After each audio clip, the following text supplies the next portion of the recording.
It is Power Slap President Frank Lamicella. And Frank, after much anticipation, the show has debuted on TBS. It's airing Wednesday nights at 10 p.m. Eastern and Pacific. So I know it was a long time to get here, right? A long process to get this whole thing developed. So I guess what were your thoughts initially, finally seeing this thing on TV? Yeah, I mean, we were ecstatic over the debut. We've been holding this pretty tight for the last year or so, even longer if you think about all the planning that goes behind it. But what everyone saw in episode 1 was footage from our March qualifier event that we held here at Apex, where I think we found some good talent going forward. 7 of the guys made it into the house. And then in this week's episode, you'll see the slap off, and it's win and get in, lose and go home. And we'll see who else makes it to the cast house. So talk to me. Let's go kind of through the whole process. I mean, Dana has talked about how he got involved in this, right? That, he's seen it for years, saw the number of views, and was like, I think we can do something here.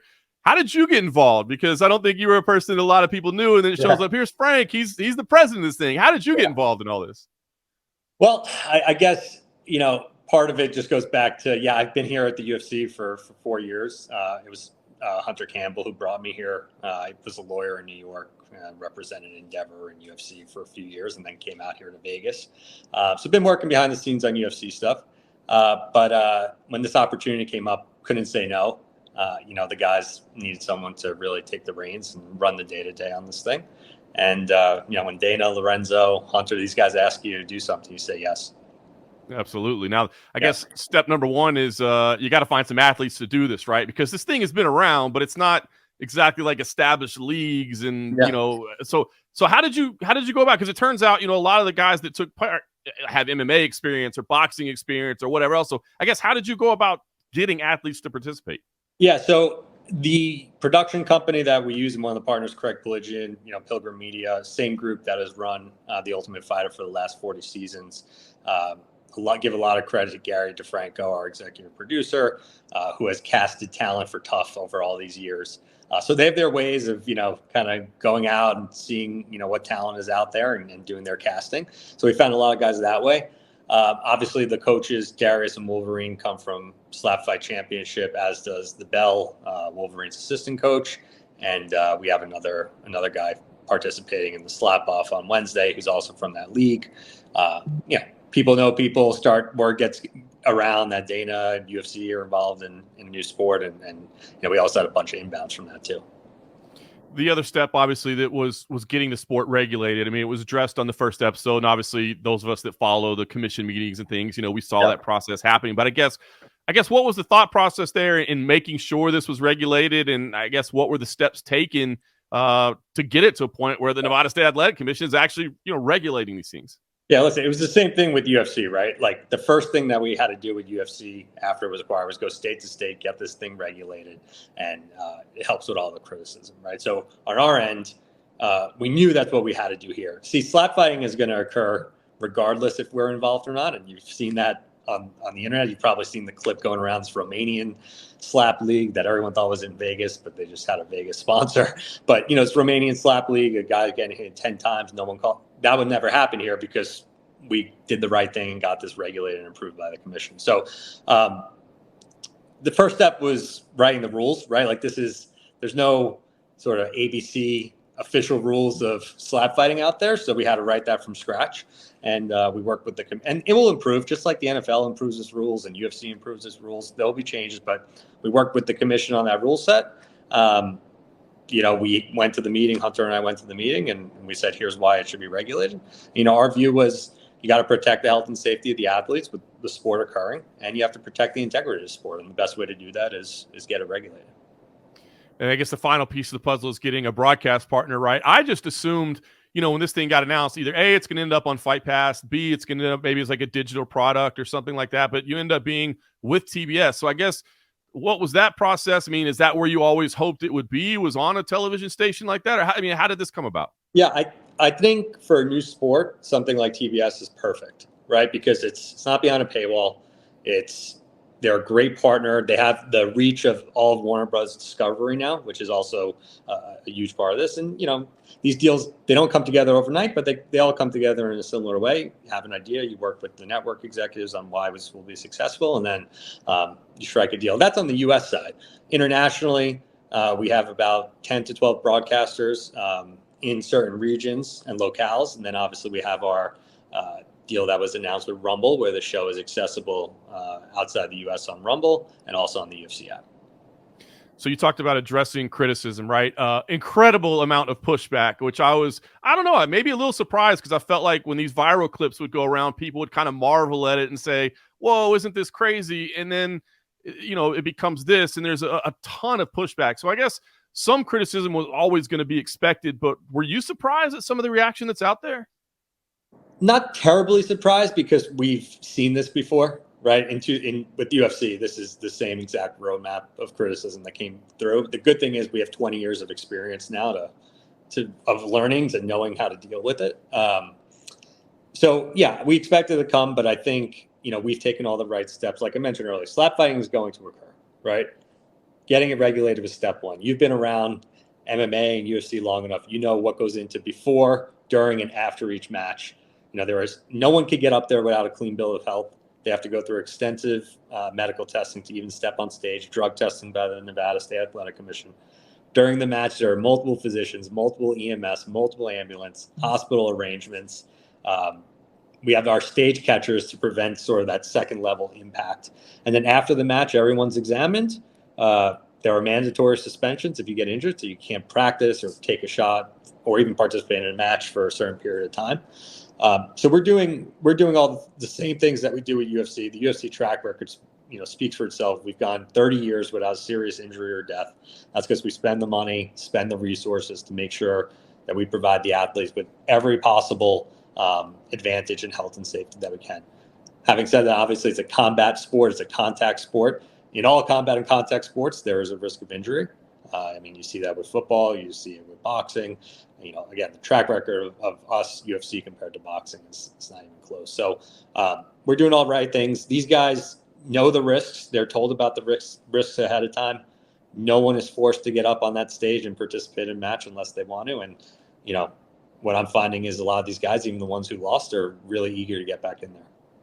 I would attest to that. Actually, the guys that we talked to at the media day, they all really enjoyed their. I guess the one criticism, I think you addressed the medical side of it pretty well, is that I see out there a lot is, well, I just can't get into this because it's not a sport. There's no defense, and because there's no defense, I can't sign up for this. Yeah. I can't get on board with it. How do you address people that say, well, you're forcing a guy to stand there and take a shot? Well, I think that is this a sport? Conversation online goes on with everything, right? Is bowling a sport? Is pool a sport? Is this a sport? At the end of the day, you have two athletes competing, right? You talk to them, they absolutely feel like it's a sport. They absolutely feel like they are training and working hard. And you'll start seeing that in the episodes with the coaches, right? Where they actually train technique, work out in the gym. So listen, I think what you saw in episode 1 was just the surface. And what you'll continue to see is even more improvement in these athletes and more improvement over, the way the matches are run. On the no defense, there's no evasive defense. If your definition of defense is only evasion, then that's obviously got some element of truth to it. However, again, talking to these guys, there is definitely defense. There is training the head, neck, shoulder muscles, and our sports science and sports data that we put out will start to support that. Learning how tense to make the muscles, how tense to clench the jaw, all of that matters. Learning to roll with the slap, but not committing a flinching foul. So there's really a lot of time, when do you close your eyes? Do you leave your eyes open the whole time? So there are elements. And then on the striker side, again, back to the health and safety point, part of the rules were built to limit force where we can, right? So the feet have to stay grounded. There's no stepping or pivoting. Watch a boxer, everything is thrown with a pivot, right?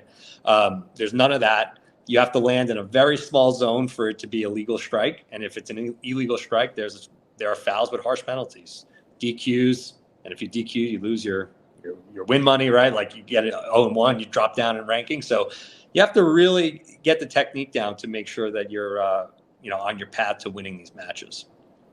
So even the folks that are out there saying, I can't stand this stuff, I have seen them say, but these athletes, at least they're making money, they're getting paid, and so I'm not going to stand in the way of them getting paid. So I guess What can you say to that? What type of money is available to a slap fighter? I mean, I know you don't necessarily, get into hard dollars and cents, but is there a comparison that can we make to a mixed martial arts level, to another combat sport? Like, what kind of money is on the line for these athletes? I mean, listen, I don't think, comparing it to UFC today is the right comparison, right? We've built this thing into a multi-billion-dollar business. We're starting from the ground up here. Having said that, I think all of them feel like they're more than fairly compensated. For the live event, we'll probably be throwing some of those bonuses out there, like we've done in the past, or we'll at least consider it. So let's see what happens on that front. But everyone is getting up there. They're happy when they leave. Very nice. You touched on it there, the live finale. I know we've got 8 episodes, I believe, in the first run, and then a live finale. What can you tell us about? Is there a date selected? Is there a price point selected? What can we see? I mean, what details can you tell us about that live finale? A lot of those details will come out in the coming weeks. I think for now the focus for us is we have a awesome heavyweight title match set between Darius and Wolverine. This will actually be their 4th match, obviously their first one in Power Slap with these rules and on this stage. But these guys are eager to compete against each other. Darius does not think Wolverine has what it takes to get that win, and Wolverine is really trying to redeem himself. So what's interesting about this finale, unlike tough finales of the past, right, where we have a UFC card and then we throw on one fight as the tough finale, our entire card or a good chunk of our card is going to be a lot of guys coming out of the show. They're all competing for rankings. They're all competing for a title in their respective weight division. So I think people are going to be excited about the live event. And I will tell you, John, like having been at the live event, I think you were there in March. I was, yeah. It has a certain buzz to it. It's got energy. You rarely can turn away, because if you do look away, you might miss the whole thing. So we're excited to show the world a live event too. Yeah, I mean, personally speaking, and I've said the same. I understand the criticism, I do, and as you said, the discussion of whether or not it's a sport, that's a fair discussion to have as well. But I will admit, being in the building for that, first event, there's something to it, man. There's definitely some excitement to it. And you brought it up, and I wanted to ask you about it because that viral clip that came out, that was, I believe, the Las Vegas casino in Romania, and everybody, I think everybody assumed Las Vegas. That must be the Power Slap. And it's a week before the show debuts, I guess. And I think there's probably still people that don't realize that's not your product. So I guess, I don't know, what did you think when you saw that? Is that like hands on the head, like, oh my God? Well, to be honest, at first I thought it was in Vegas too. You turn it on and all the branding is Las Vegas. Then you zoom out and you see it's a gaming company called Las Vegas Gaming. So looks like it came out of Romania. We've seen, this started in Eastern Europe, so not surprised. My only comment on that is, like what I said earlier, if that was a regulated slap match, I'm not sure it gets to that point. Obviously, people are going to equate us with sort of any slapping they see, but you got to look for that logo.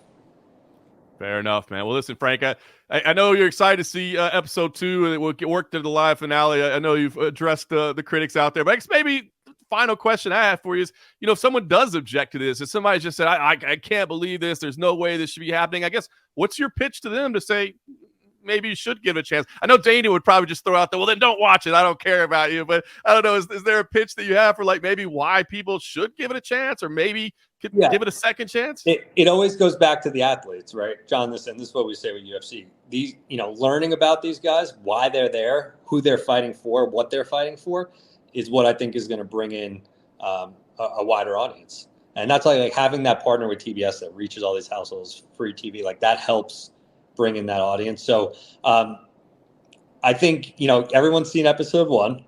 Let's give episode 2 and 3 a chance. We start learning more about these guys. They're all in episode 2 is the slap off. So it's win and get in, lose and go home. So there's something on the line for everybody. And it's like, I think there's a big focus on us because it's UFC, but people forget that we're now in our 30th year. This is literally episode 1 of season 1 of a brand new sport. So these things take time, but it's a challenge that we're looking forward to. Awesome. Well, it's on Wednesdays, as you said, TBS, 10 p.m. Eastern, 10 p.m. Pacific. I guess some people are going to love it. Some people are going to hate it, but maybe give it a shot and see what you think for yourself. Frank, I appreciate the time. Thank you, John. Talk to you soon.